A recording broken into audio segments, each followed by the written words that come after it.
Hey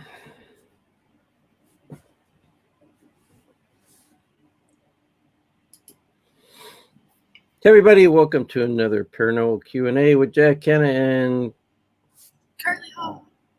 Carly Hall. Yes. And just let us know if you can hear us okay tonight. I know Carly's... I can hear Carly, but I was having problems hearing her through my headset, so...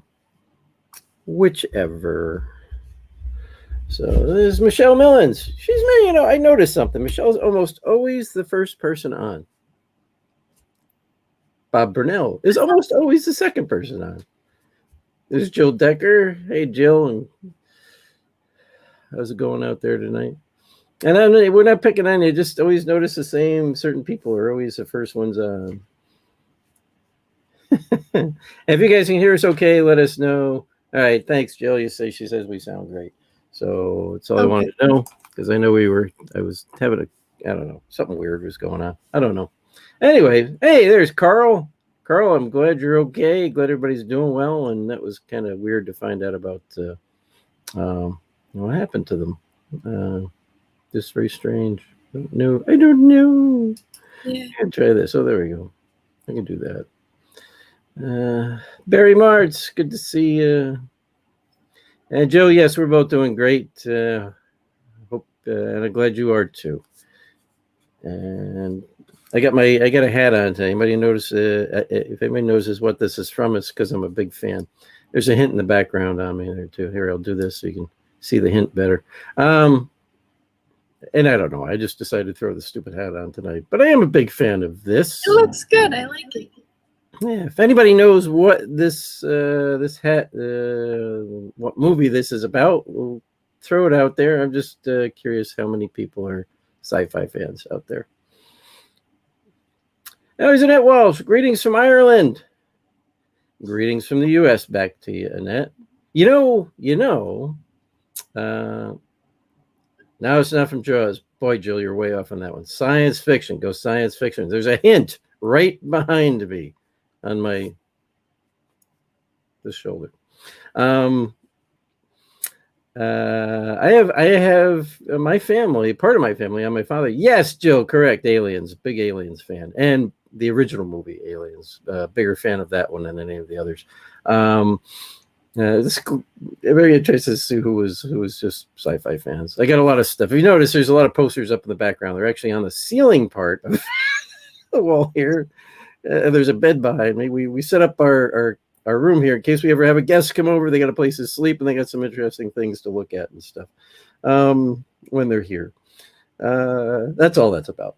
But I back to Ireland. My father's side of the family, my grandfather was directly from Ireland, came over directly from Ireland. I know people say, what's that got to do with anything paranormal? I don't know.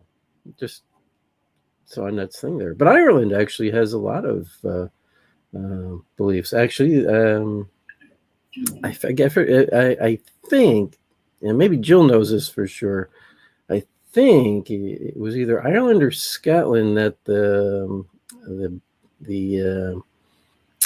history of the Banshee came out of, and I just can't remember which one that was. I think it was Ireland. I could be wrong. If I'm wrong, let me know. But just want to say hi to everybody, and I've been wearing my hat, and it's this cool thing. I had an original one of these years ago, when the first movie first came out. Anyways, enough about that. Enough about aliens. That's all right.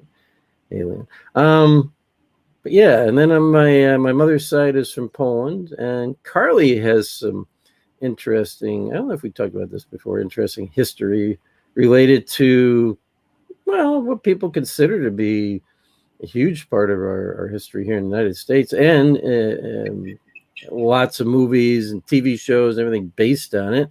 But she has an ancestor connected to the Salem witch trials. That is true.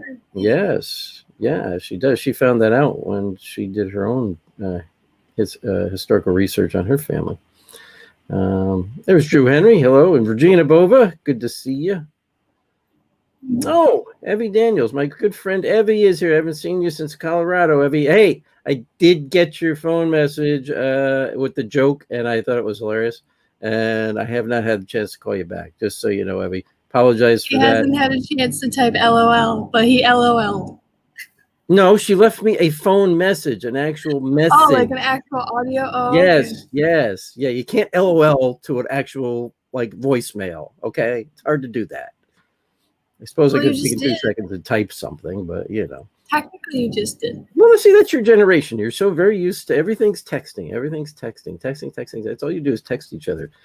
See, as old people, sometimes we actually phone each other and hear each other's voices and talk to each other. Yeah, my generation just stares at the phone until it goes to voicemail so we can know for sure who is calling. True. We actually got a couple questions out here, and I've been ignoring people.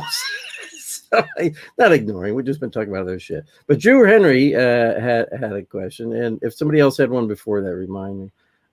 Take a look down through the list there, Carly. Anyways, have either of you been in a situation on an investigation where you were in a dangerous situation and needed a hand from a fellow investigator? Yeah, I've had a few of those.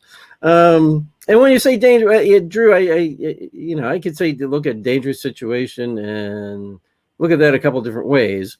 I assume you mean it in a spiritual sense. And yes, we've worked demonic cases where we have had to reach out to several of our fellow investigators to assist us. And that one was a possession case more recently with, we reached out to our friend Steve Coles and the extreme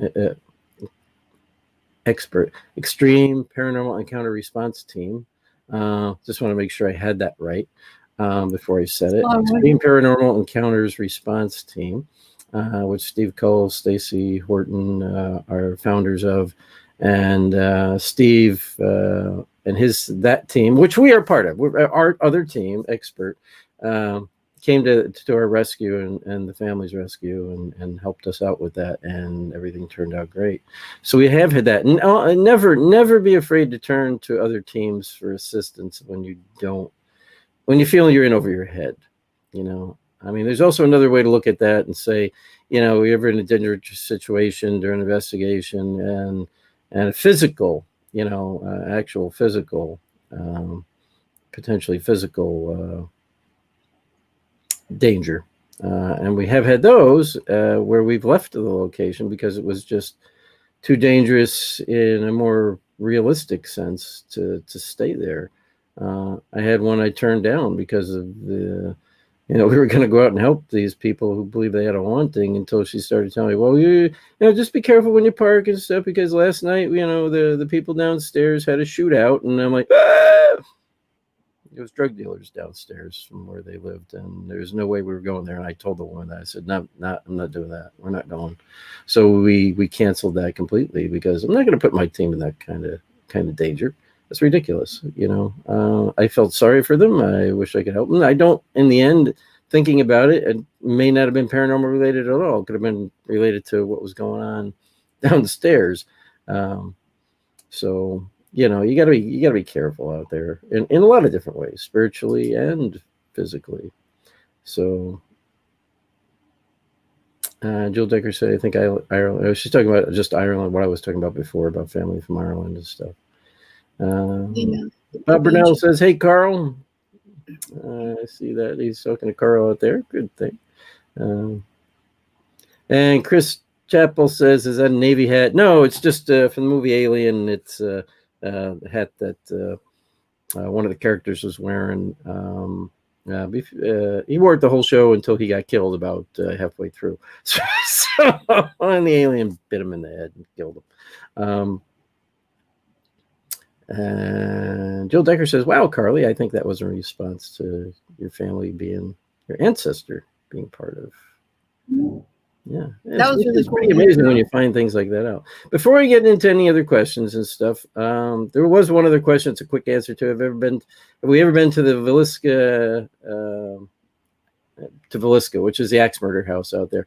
Tina Hubble asked that, and no, we have not been out there. We spent a lot of time here on the East Coast, mostly working residential cases and helping out with events. We just did one. All right, Carly, we just helped out with an event down in Well, we did. We did a couple more recently. Did Selma Mansion, and we did the Halderman Mansion just this past weekend.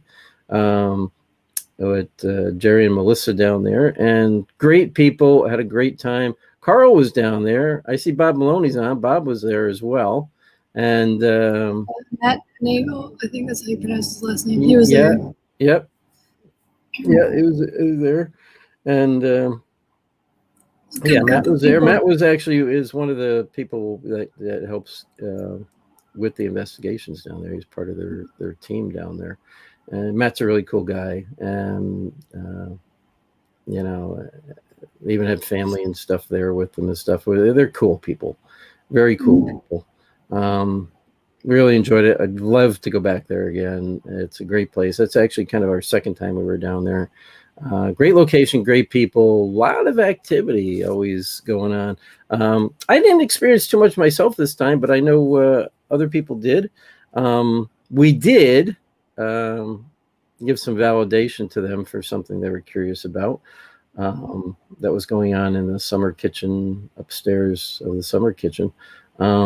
And I'll be sending that video to Melissa and Jerry, and they can share it with their team after that and stuff to clear up maybe some history that was incorrect. We'll just put it that way. And the spirit did come through and seem to communicate with us and several other people who were with us at that moment. And so we think we got some things cleared up from the spirit themselves. So sometimes that's all it takes. Steve White just says, Jack and Carly, are you going to rush Area 51 seeking aliens? Lol, JK.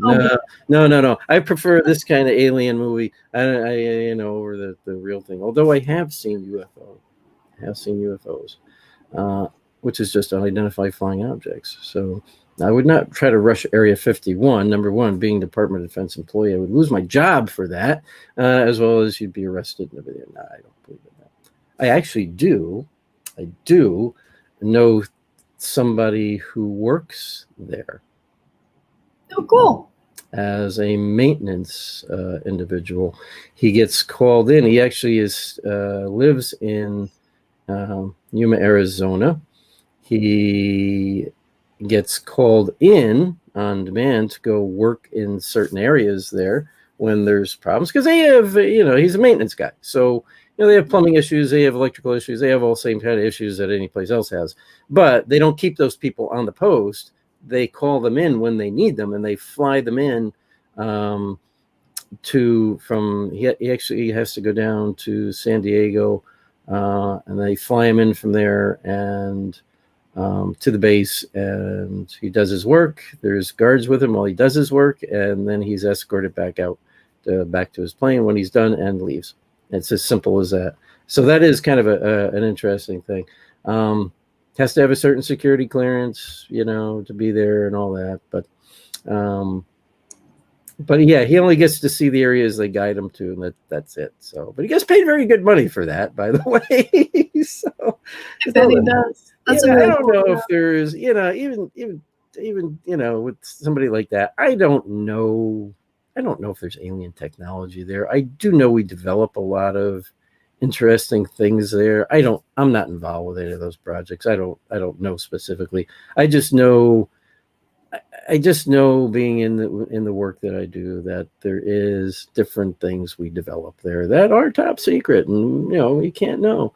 There was a time we even had a top secret project developed at the arsenal that I work at here in New York. So, and that was during Desert Storm, and a lot of people now know that top secret project at the time was a bunker buster bomb. So, we didn't know about it. There was only 4 people in the entire arsenal and 2 machinists that knew what was going on.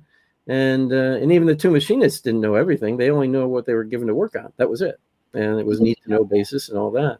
There was actually only 3 people at the arsenal that actually knew the entire project. And that was it. Actually, it turned out my boss was one of them at the time. Yeah, because of what his job was. So very cool stuff, very interesting stuff. And it's all, people could say, oh, that's all, top secret stuff's all paranormal. It's all, government, blah, blah, blah. It's all related to aliens. Not all of it, not always. You'd have to really find a good way to convince me of that. And it probably would have to be, I'm one of those show me people, I guess. You got to show me technology that deliberately came out of a place like that we probably could never have developed on our own. Although I will give things that I will give it this, that back in the 70s, there was a huge switch from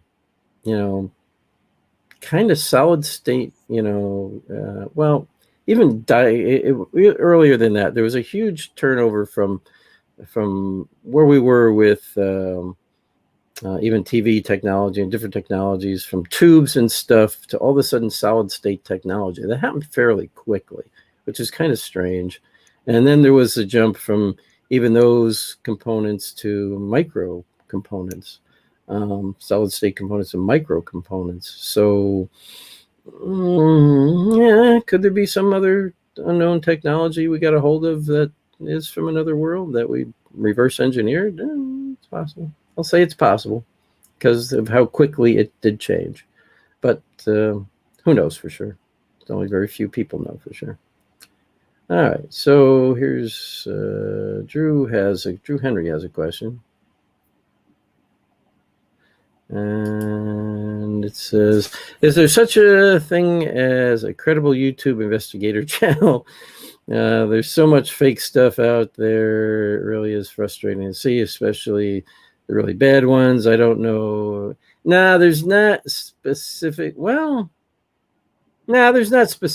a YouTube investigator channel, unfortunately, that I'm aware of anyway. If somebody does know, there's one that's specifically real people investigating. I think that's what Drew Henry's getting at. Is there real investigation stuff going on out there? There's some legitimate stuff. You kind of gotta search for it. I would tell you this. I did watch. Oh my God! It was on. He had his stuff on Amazon Prime. Anyways, there is. Huh? What was that, Carl? Huh? Who? Steve. I don't remember the guy's name. Anyways, there is some good actual real shows on there. You just gotta kind of search through them, Drew. But if somebody knows of anything, let them know. Let them know. Let Drew know out there. There's some really good investigation. So everything is always kind of played up a bit, Drew. I mean, the fact is, it is what it is. But there is some people who have some good shows that show real evidence, and they're still going to play certain things up, but they still get some good evidence. Steve Shippey, yes, that is one, Drew. Yeah, Haunting on Finn Road. That's a very Steve Shippey does some really good work. I liked his stuff. I thought it was real. I didn't think anything was fake there. He actually had his own show for a little while. Then COVID hit. I don't know if they're going to bring his show back when that all comes back. So we'll see. You guys got any other questions? Actually, is any of our friends who were at the investigation this past weekend, if Carl or Bob, if you guys got any questions about anything that happened there that we didn't get a chance to talk about, because I know we were kind of different kind of time frames. We actually didn't leave Jerry and Melissa's house till about 4 a.m. that night, after the investigation. So we never got to see you in the morning, and I do apologize for that, but we were crashed out in the hotel. I got a late checkout. But if you guys got any questions, anybody else has any questions about that location, Halderman Mansion or Selma Mansion or any of those places, let us know. Steve White has a question. Have you guys ever talked to anybody that's been through an alien abduction? I haven't. I shouldn't say that. I have met somebody who said they were abducted. They seemed very rational and reasonable. I don't really get too much into that part of the paranormal, of alien abduction stuff. but I do know somebody who claims they were abducted, and again, they seem like a very credible person, so I have no reason maybe not to believe them. I also met a guy at work who thinks possibly he had been abducted as a kid at one time. He remembers some very strange things happening to him, being kind of seeing this creature that came and talked to him mentally, psychically talked to him, and then he remembers being lifted out of his bed and rising up through his being levitated and going up through the window and up to this ship. And he still doesn't know whether it was a dream or whether that really happened to him. So I have, I guess, talked to a couple. What are you, Carly? You ever talked to anybody who claimed that or met anybody who's admitted that to you? I mean, if they have, we probably met them at events and they just didn't bring it up. But no, not to my knowledge. Okay. And Barry Mart says, I believe Steve Shippey is a real deal and had Midwest Paranormal Show on Travel Channel. Yes, that's right. A great show, in my opinion. I do agree there, Barry. I do like Steve Shippey. I like how he investigates. I like how he handles his shows. So I agree with that. If anybody doesn't know who that is or hasn't seen those shows, I believe some of his shows are on Amazon. It's either Amazon, or is it Netflix? I think it's Amazon, Carly, right? I don't know. I was thinking Steve Brott because I remember he did.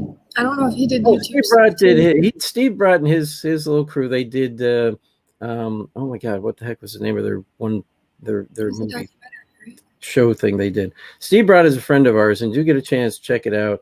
Oh my God, what the name? It was about the Madison Seminary out in Ohio, and they investigated there, and they had some really interesting stuff. And I know Steve. Steve will not make shit up. I mean, my friend, she will not make stuff up.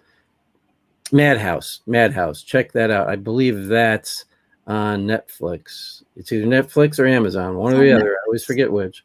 Yeah, Madhouse. Check that out with Steve Brott and his other 3 friends that went out there and investigated.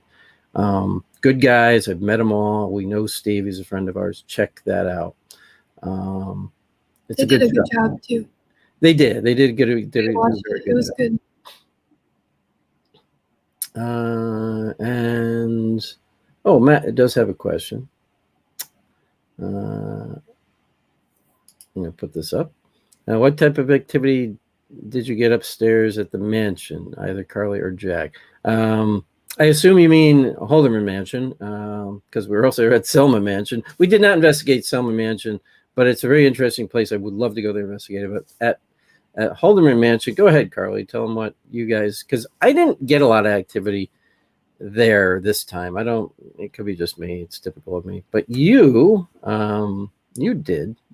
Yeah. In the one room. We were right next to you guys too. You were. They were literally in the next room next to us. Yeah. So I was with 2 young junior investigators, Chloe and Anoa, and they are awesome. It was a blast to be able to investigate with them. But we were, I believe, in Anna's bedroom, and we didn't get any direct, contact, considering we had cat balls laid out, we had the teddy bear, we had the narwhal that I brought last time, and we had a bunch of meters that they could have interacted with. It was more of just personal experiences because it was pretty dark over there, but it was kind of lit up from the meters, and you could look and see these black figures. And you could feel them too, coming up to you, peeking around the doorway and going from one doorway to the next. And you'd feel a cold breeze moving in front of you to the next doorway. And then you'd see the shadow in the next doorway peeking out from you. And I kept getting in my head, hide and seek. And hide and seek. And I'm like, oh, and you could tell they were children. It was very sweet and it was very cool. But that was our personal. And I think some of the stuff we brought up came up on your Ghost Radar. Some of the conversations that I was we were getting activity on the Ghost Radar in our room that more correlated to what you guys were talking about in the other room. Yeah. At least for a period of time. Yep. Yep. You seem to be getting responses on the ghost radar I was running while you guys were talking in the other room. So yeah, it was kind of, and that I've seen that happen before on other investigations too.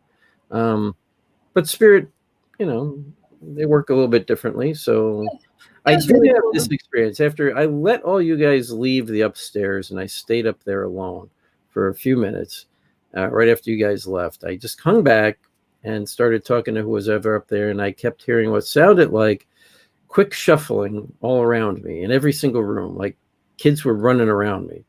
And I started to kind of feel that energy, and it was a little weird for a little while.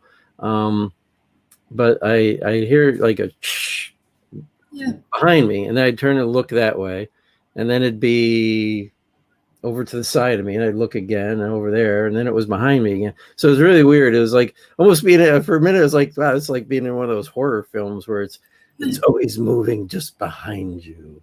You can't ever catch up to see it.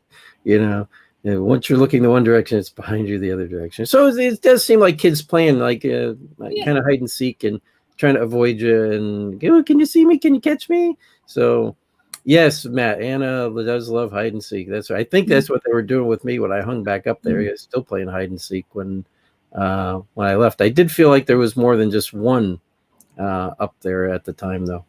But it was kind of interesting just to hang back and let that happen. It was like, this is weird, So, but it was kind of fun. I don't know if I got any EVPs from that. I haven't checked the recorder yet.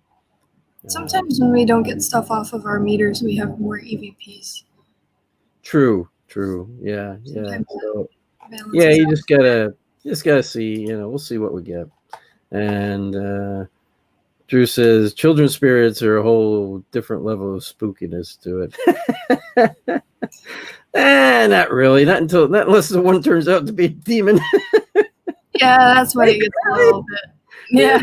Then it gets a little freaky. But you can tell the funny thing is you can tell the difference.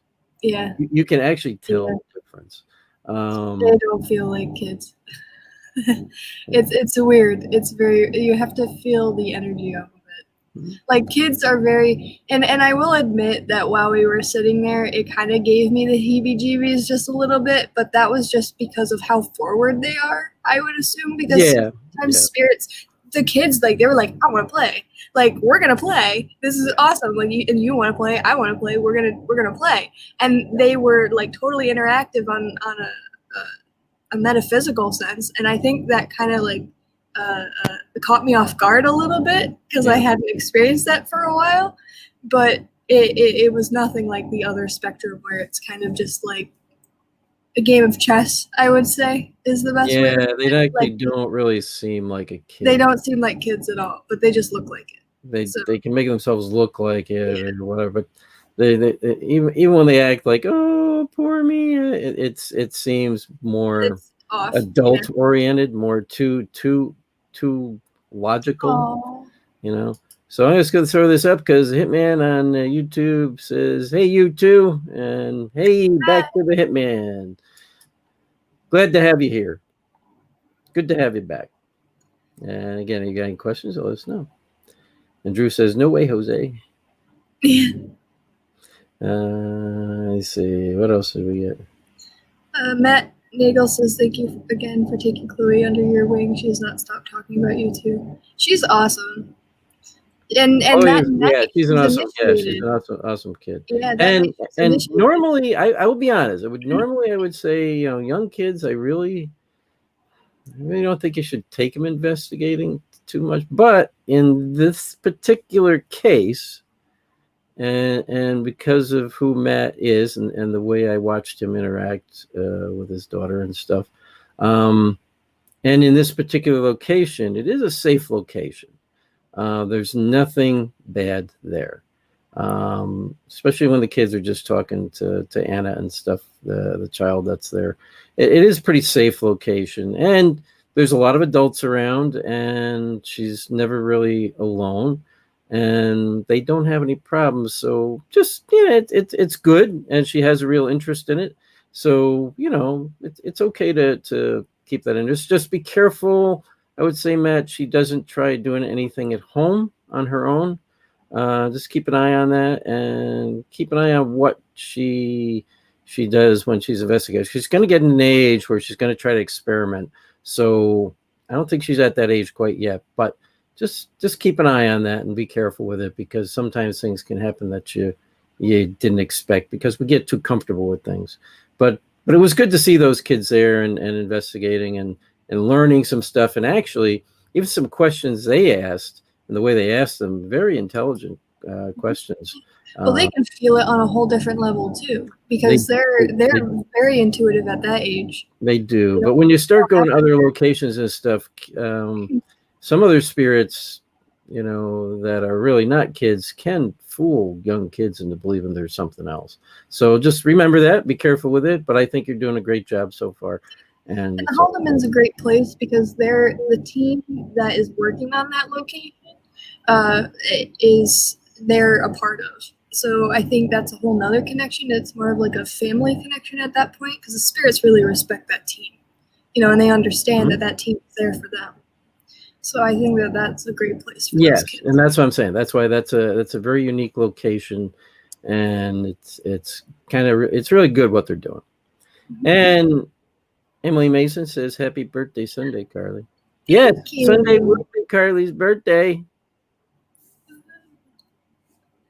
She could be on the road though. I know. It's all right. Yeah, we're gonna be coming back. Well, we might be home. We might be home by then. It's hard to say. Because we have to head on the road this weekend. Nothing paranormal related, is to help my sister with something. So, but yeah, we got to figure out for something for Carly. So, that's all right. Birthday.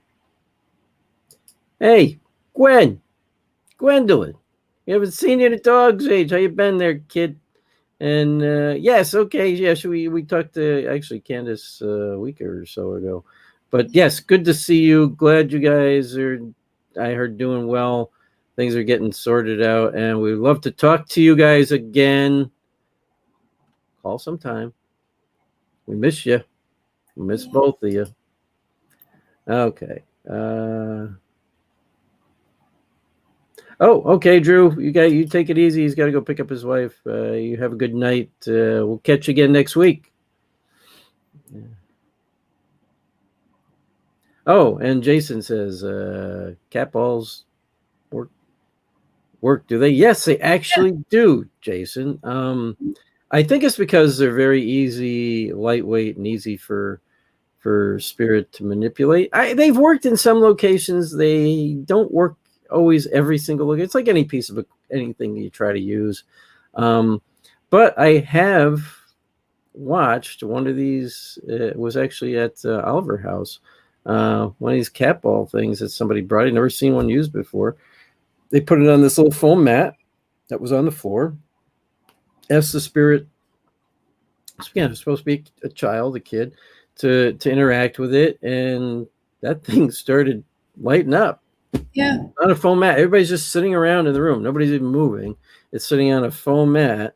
So vibration shouldn't be affecting it really, or should be limited how it's affected. And it was actually started lighting up in response to questions we were asking. So I have seen them work. And hey, you go to the dollar store, you can pick up a few of them for $1. So worth trying, give it a shot. They're the little ones, little tiny ones that light up.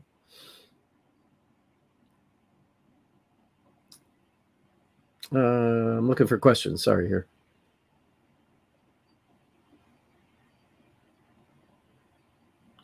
And Hitman, reach out to us. He just put this up. Reach out to us privately. The answer to that is probably yes. But reach out to us privately. Message us, me or Carly on Facebook, okay? And we'll get together with you about that. Sound good? Sounds good. All right. I see. Steve White had a question.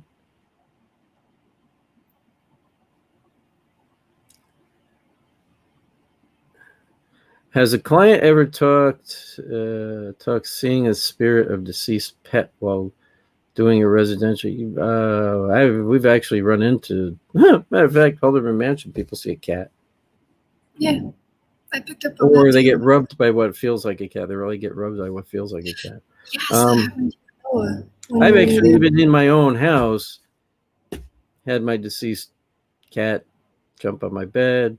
I can sense when it's around. But I've had residential cases where they've seen, yes, they're deceased pets. Even when it wasn't a case, I had a friend of mine point out. Well, actually, I think it was her son. I think it was actually Evie who's watching tonight. I think it was her son.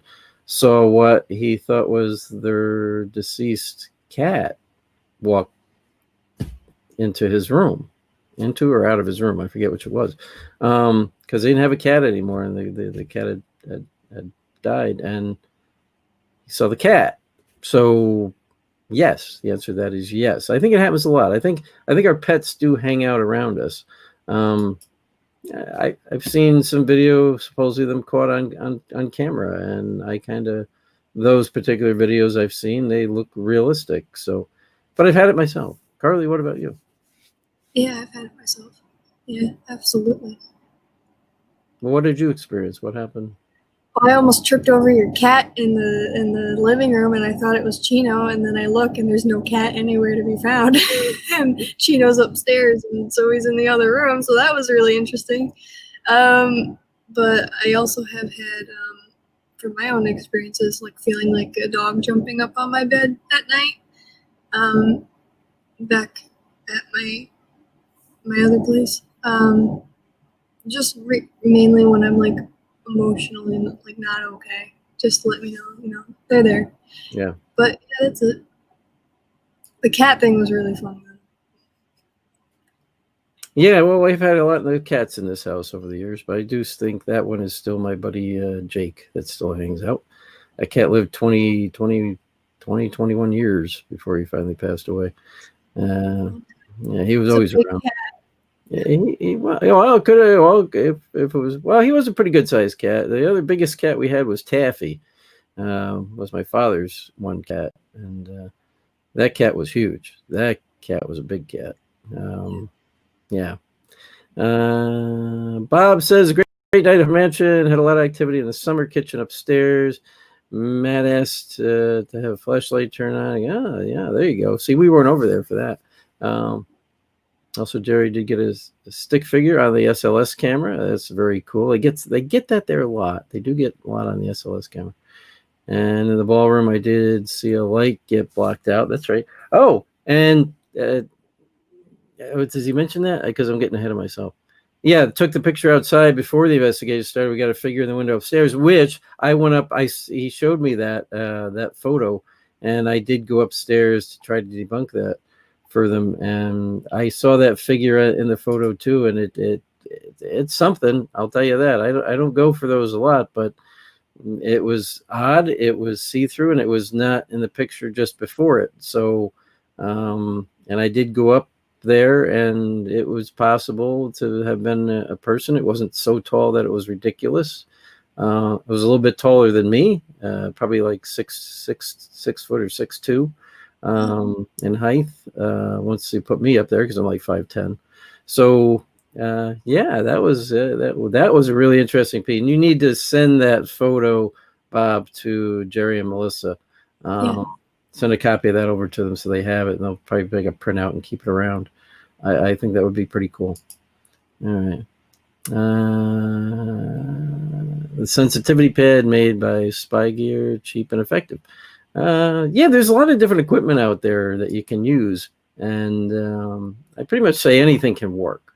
I use the apps and different stuff a lot. Anything can work, and I've been using the one app. Actually, I use mostly the one app, Ghostwriter, which I've been using for 10 years now, and or just about 10 years now. And for the first about 5 years I had it, I just collected data off of it and compared it to when we were getting EVPs, stuff like that, to prove out whether it was really giving us anything or not. Yeah. So yeah. And Bob Burnell is right. There is supposed to be a dog on the USS Salem. I've never run into the dog, but some other people have. And Jason was talking about, I think he's talking about the cat balls. I've tried out in the next investigation. And Debbie says, I have little people in my house. How common is that? Well, what do you mean by little people, Debbie? That's a question I have. Are they like shadow figures? Or are they like little people, which, that could be actually something elemental Yeah, that's rather what I was thinking. than a spirit. Depends on the land, like the history Yeah, of the yeah, like land. fairy type stuff like Yeah. that. um,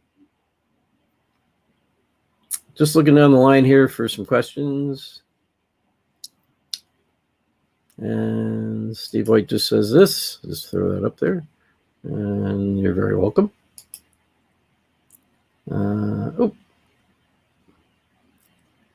You just hit by accident, but we'll leave it up there for a second.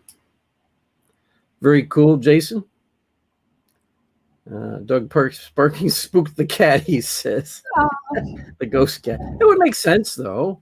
I mean, life or death, they'd still be a bit skittish of other animals, especially cats, dogs that don't get along, stuff like that.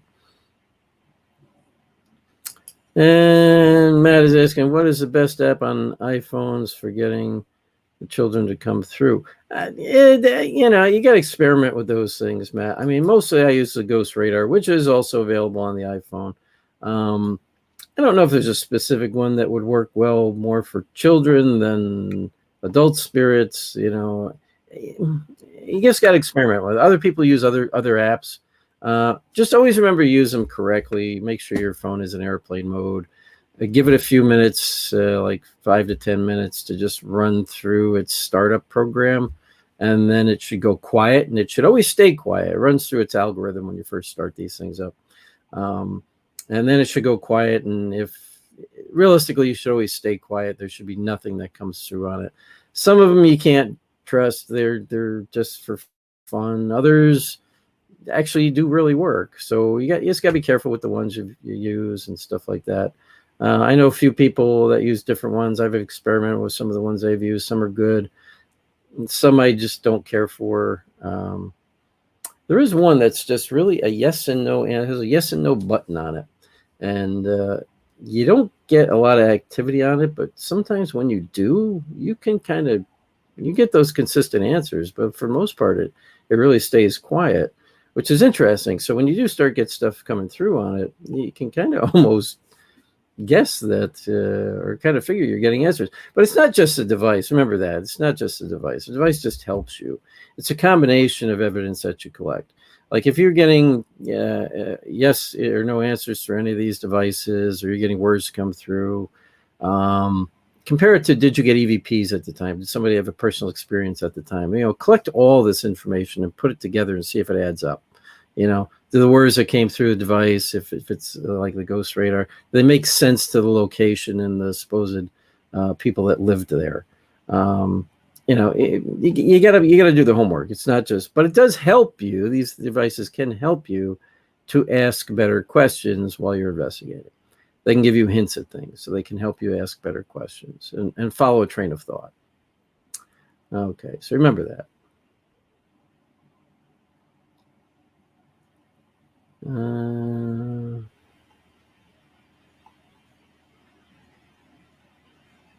Debbie gets to get back to her.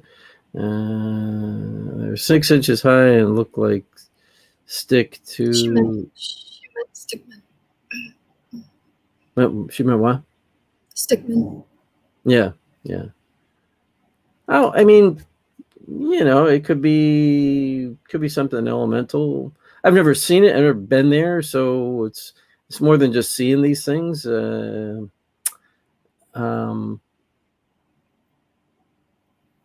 don't know what to tell you those could be. I mean, they could be.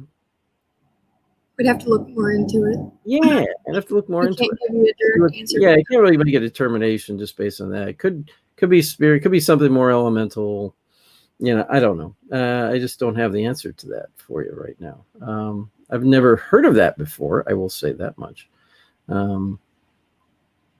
So I'm not sure what that would be. I'd like to hear more about it. Get more information on the location, your home, where what goes on there, or what you've experienced there, and maybe we can figure it out. Howie says, okay, question. Do you feel the wormhole effect? I think he meant, it says wormhole, but I could take that in the wrong way. Wormhole effect, as in the world being hit by wormholes every day has an effect on investigations. Your opinion? I don't know much about that theory. Wormholes can be gateways to other parts of the universe, supposedly, or potentially to other dimensions. Nobody really knows. A true wormhole is the collapse. It's formed by a collapsed star. So, It's like a well, black. that's a black hole. That's actually a black hole. But wormholes, I mean, nobody knows for sure if even wormholes are 100% exist. Are there energy sources on the Earth, like portals in different areas? Do the energy and the magnetic field of the Earth? I do believe that. I do think they share energy, and things pass through them. What, Carly? I can read the definition if you want. Yeah, go ahead. Wormholes are solutions to the Einstein field equations for gravity that act as tunnels, connecting points in space-time in such a way that the trip between the points through the wormhole could take much less time than the trip through normal space. Yeah, it's a theory, though. So could you apply that to like actual portals that we experience? You could. I mean, you could, because it does have to do with magnetic field of the Earth, I think. So, but yeah, I mean, so yeah, you could call them wormholes, you could call them portals, you could call them, I guess, whatever you want.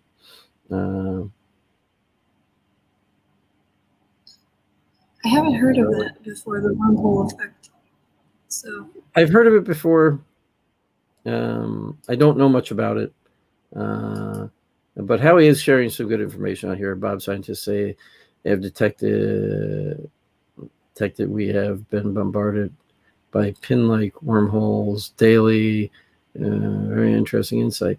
Yeah, I'd like to read more about that. I mean, I do think it's maybe just another form. It's again, it's energy. It's caused by Earth magnetism. You can call it ley lines. You can call it a lot of different things that connect the Earth itself, and yeah, so it is a way for energy, call it a wormhole, to pass from one spot to another, or go pass from one dimension potentially to another. We just don't know all the answers to that. So, but it is an interesting theory, and yeah.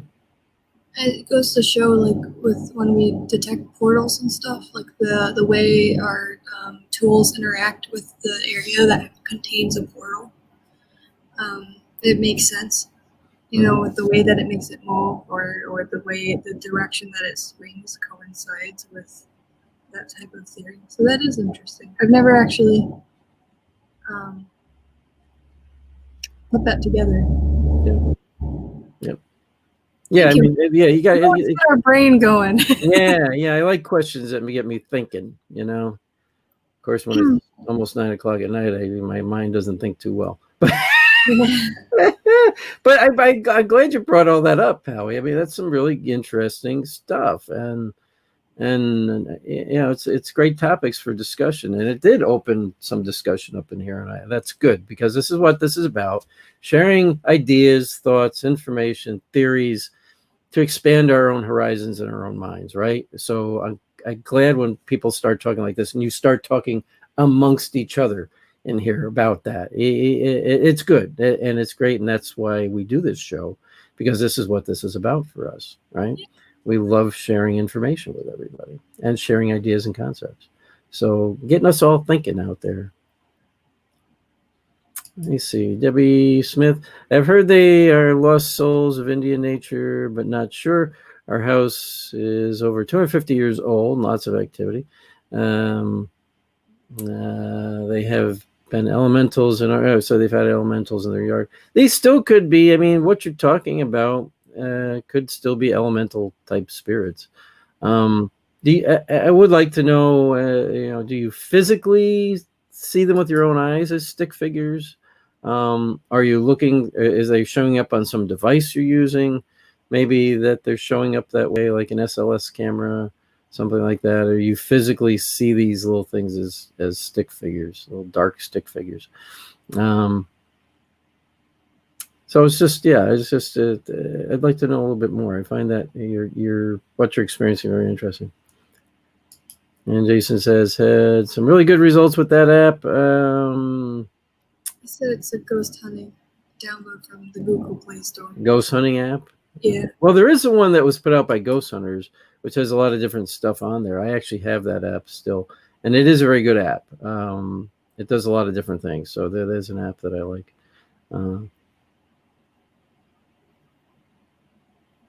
Steve.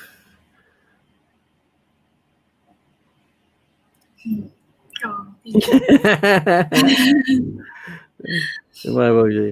Well, Carly just she did a little research there and found. Yeah, I just did a quick Google. She just read the definition for it.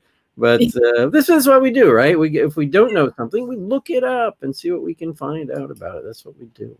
You know, that's what you got to do always. Yep, you got to use your own mind. You got to think for yourself. Sometimes you got to lead it. Don't just trust any answer, even we give you. Look it up for yourself if you think we're not telling you something right. And sometimes we don't know everything. We're not guessing, but we're using our best experience. We're using our best knowledge with our own experience to try to give you some answers. But that doesn't mean we're always 100% correct. It does. Our purpose is to try to get you to do a little research yourself. Just like Debbie.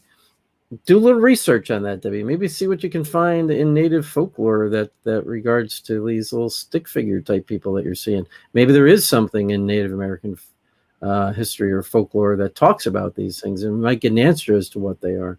Remember that there's a lot of stuff you can look up, whether online or at a library or wherever.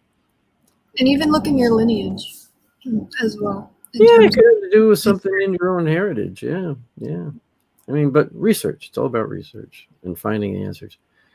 And Bob says, question for both of you. I hear a lot of seasoned investigators speaking about their frustration on demons. My question, if demons are evil, why are they not busier than what people claim? Well, here's the thing, Bob. It depends on your belief on them. I mean, we have people who are into witchcraft. They are witches who call on what they call demons to help them with certain things. Okay. They don't necessarily believe those demons are fallen angels. So, like with the Catholic faith believes that demons are fallen angels. Demon can be a word used for different things in different cultures. Okay, so you got to be careful. In our perspective, from what the work that we do, myself being Roman Catholic, demons that I'm talking about, or I have run into and had dealings with, are what we call fallen angels, which are evil. They're against God. They worked against God, which is why they were cast out of heaven. Not everything that's called a demon is that. That the word demon has been thrown around a lot, and more just even about something that's a negative human spirit. And that's not demon. That's not a true demonic. But demons, truly negative demons that were never human, whether you think of them as fallen angels or something else, they weren't human. They were never human. They never walked upon the earth in a physical sense. They are evil and they try to hurt humanity, right? And there's a lot of ways that's done. It doesn't always end in a possession. Those are rare, but you will find people who, as you get to know people and talk to people, you will find people who have had a lot of negativity in their life or all their life, and some things, or they may have had a good life, and then all of a sudden they get involved with, out of the blue, they get involved with drugs, and their life takes a major negative turn. That's the influence of something negative on them. Okay, and they just let that good life they had go, whether it's because they were suffering either also from mental illness. A lot of people with mental illness, we have found, are very susceptible to also being influenced by a demonic, because the demonics look for the weak link, so to speak. Okay. So they look for somebody who's weak that they can influence easier. Somebody with a strong faith, strong belief system is very hard to kind of work on for a demon, right? When they're trying to destroy, get you to ruin your life and stuff like that. They'll go after teenagers a lot. They'll go after adults who have had very difficult times in their life, have a very difficult past, very horrible things that happened to them in their past. So there is a lot of it out there. We just don't always think of it as demonic. And sometimes it is just mental illness, or sometimes it's just somebody having problems. But sometimes there is something else involved, and it's not just the impact it has on that individual. It's the impact it has on that individual, their family, friends. So it's a larger connection. And even though the demon is really influencing one individual, it can have a large impact on a very large group of people. Correct? Just like us. I mean, we're sitting here having these conversations and stuff, and Carly and I are just not impacting just ourselves, we're impacting all of you, which then go out and have discussions with other people about different things, and now you're impacting them. So it's that snowball effect, right? So I do believe there's stuff out there. I've seen too much, and Carly will tell you she's experienced too much herself. Mm-hmm. And she'll tell you as to why that is. Most of you already know as to why that is. But these things do exist. They are out there. So. And in the Christian faith, there is a finite number of demons that were cast out of hell, or cast out of hell. Oh my gosh, cast out of heaven, into hell. Where was I going with this? With the correction, they are very powerful and they can influence a lot of people. Humans are very weak in comparison to them, so the range of their effect on humanity can be very broad, and it also can. One demon can even impact families, like a whole lineage. It can be passed down from one family member to the next. Mm-hmm. They're very intelligent, so every move they make is towards their benefit and toward as most as they can take. So even the people who are affected by demons, sometimes it's not obvious at all. Like for me, no one had any idea. I grew up in a very well put home. I had a good life, a good house. I had good parents. Like it's a mirage. It's a fake image. It's like a mask that they put over. And I think that more people are affected by it than is known. If that makes any sense, because they like to hide. They camouflage very well. Yep.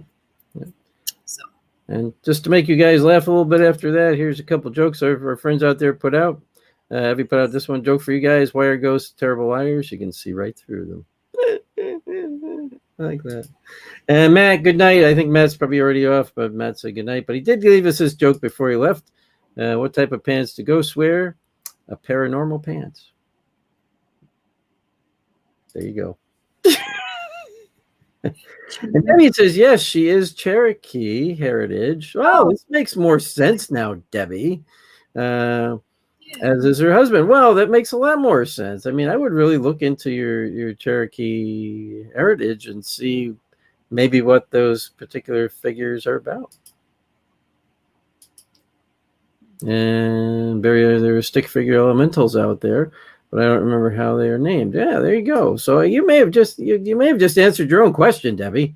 So look into that, and actually seriously look into that and see what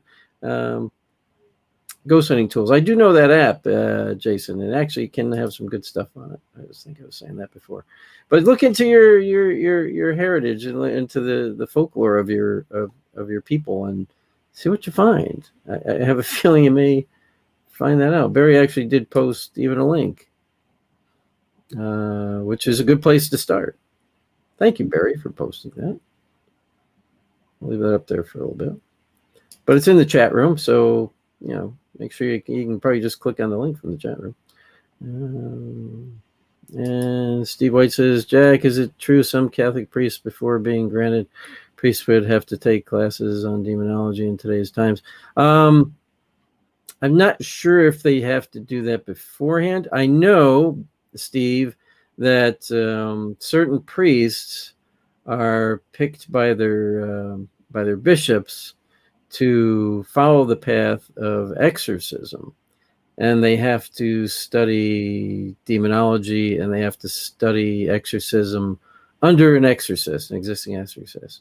Father Amort was the head exorcist for a very long time. He passed away. I'm not sure who it is now, but they do actually give classes in the Vatican on demonology. And they're for anybody. You do have to request through a bishop to attend these classes.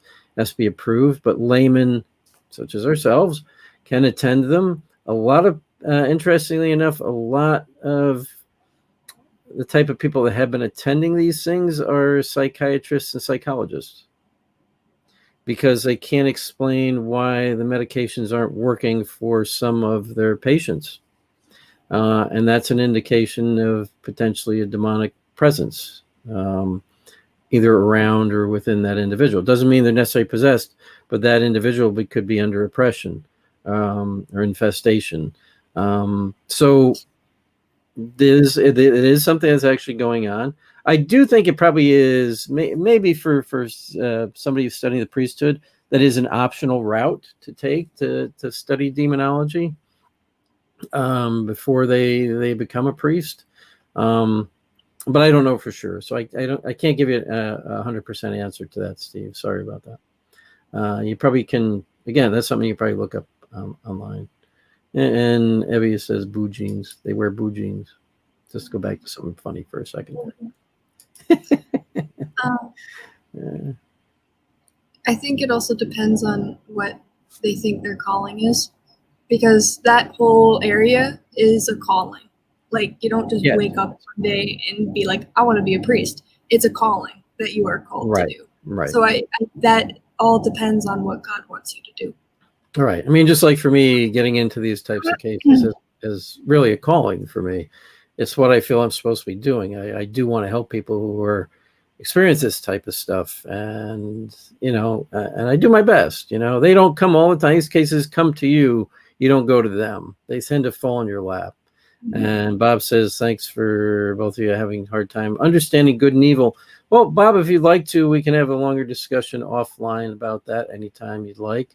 More than willing to help you figure that out. But an easy way to figure out good against evil is, what is this? Is what somebody's doing or how somebody is acting, is it beneficial to other people? Is it helping other people, or is it harming other people? Okay. Same thing with the spirit. Is what they're doing, the interaction that's happening, and you may not know it right away, beneficial to the individual experiencing the haunting or not? That's a harder one to figure out. But with people, it's much easier. Is the actions of someone helping people or hurting people? That's a difference, kind of a more simple difference between good and evil. There's a lot of that going on right now. I mean, and there's people who claim to be, they care about everybody and they love everybody, and then they turn around and wish harm on other people. So is that person a good person? To me, no. If they were, they wouldn't wish harm on anybody, regardless of that other person's beliefs or ideas. But when you do, you're not being what you say you are, right? So look at those things too. I mean, you got to take every person for who they are. But that's a discussion, if you'd like, Bob, we'll have with you offline anytime. We can work out to set up a phone call or something if you'd like. And this is Jason. 25 years ago, did an investigation out at Battle Lake, Alberta. Was rather unsettling experience. Some experiences can be unsettling. Doesn't necessarily mean it was meant in a negative way. Sometimes, again, this stuff is hard to figure out. He talks about it as a battle between warring tribes in the 1800s. But that energy that's left behind, Jason, can be very real, and it can affect you in an emotional state. in an emotional way. I mean, because you're picking up on that energy that was left there, especially in something as horrific as something like that, a battle where people are killing each other. That's a lot of energy that can be left behind. So something like that can be unsettling and unnerving. And there's, but don't always think that was, how do you say, something that you have to worry is going to happen every single time. And if it could be just a residual energy, or if it seemed to be interactive, you just want to do things, make sure nothing comes home with you or causes you further problems. That's all. Again, that's something we can talk about. But I'm glad you shared that experience. Bob, Steve says he overheard two orbs talking today. So this isn't a good another joke, I think. Hey man, how do you Take it how do your seriously. photos turn out today? The other word said, man, not very good. Everybody said it looked like dust. Yeah, there you go. That was a good one. Yeah, that was really good, Steve. Yeah. I like the little jokes you're throwing out there today. Keep it a little bit lighter. I love it. You said it looked like dust. Yeah, that'd be me. Yeah, it looks like dust. Debbie Smith goes going on about her haunting, EVPs of children in her attic, calling for our mama to let them out. That's interesting. I wonder what happened. Again, look into your history of your house, what went on there, what it was.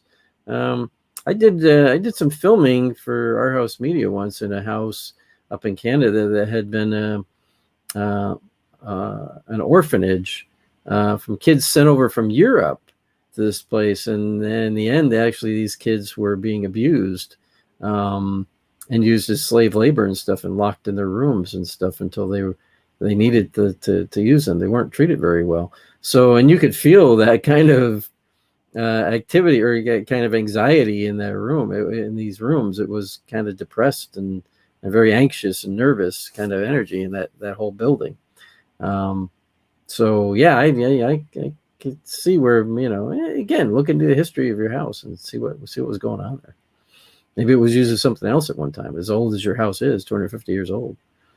You don't know what it was, right? It's probably been many things.